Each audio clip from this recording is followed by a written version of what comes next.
So when it comes to data security, it's a really important issue that needs to be addressed, and you need to make sure the checks and balances are in place with any offshore provider or virtual team that you're using. So let's get stuck into it first and foremost. Whether you're in the financial services space or not, it's still really, really important. So the first thing to talk about when it comes to data security, we've got you covered. Staff are set up with proprietary 24/7 infrastructure. So we give them a dedicated brand spanking new laptop that's been set up with everything installed on it already, when they receive it and when it's installed, and it's all done remotely, so they can't access anything on the hard drive and take anything off the hard drive. All of the drives in terms of USB or CD, ROM, etc., are all locked down, so they don't work in terms of being able to take things from the drive. So that's all locked down. The second thing to talk about with that is the software is part of our own 24/7 network.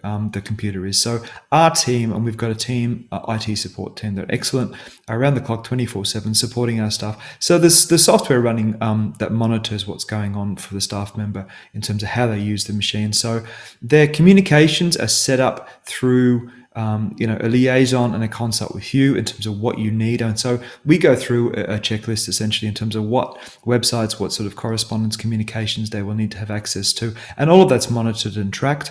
Might I say that whilst operating offshore now for 5 years and onshore in Australia for 20, we've not yet had a security breach. We've not yet had an issue. However, just so you can have peace of mind, we also have obviously a significant professional indemnity contract in place so that you are protected in terms of those types of things taking place.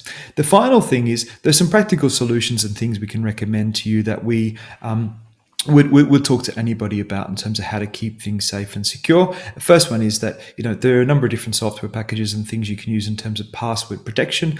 Things like LastPass, for example, really simple tool but fantastic, where you just share links as opposed to usernames and passwords. If you need them to log in, perhaps they're doing some social media work for you, and rather than having direct access, similar to 2-pass authentication when it comes to certain things such as processing, say, payroll transactions through MYOB or Xero. There's always ways that these things can take place where you have the security measures in place.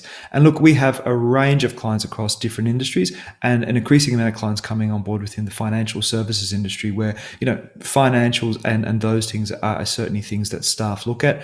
And to date, we have certainly not had an issue. So we have you covered when it comes to peace of mind and knowing that your data and your IP are protected.